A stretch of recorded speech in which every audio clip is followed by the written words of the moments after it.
नामा मने आता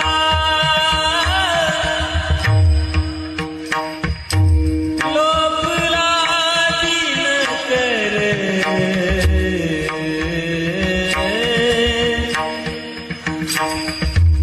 बाप नाने। आतापर्यंत जगाची माऊली होते ज्ञानोबाराय। या अभंगात बाप का म्हटले माहिती तुम्हाला?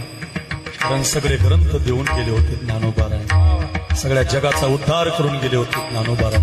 नुसती माऊली नाही, बापाचं सुद्धा कर्तव्य पार पाडून गेले होते ज्ञानोबाराय। म्हणून बाप ज्ञानी शिव समाज। बाप त्याला म्हणतात तो सर्वस्व वाहतो। आजही तुम्ही नुसतं कपाळ लावा समाधीला, तुम्हाला जे पाहिजे ते मिळतंय बघा। जो जे वांछित तो ते लावा। तुम्हाला जे पाहिजे गायक, वादन, आवाज, चिंतन, कीर्तन, मान सगळं मिळतंय रे आळंदी सगळं।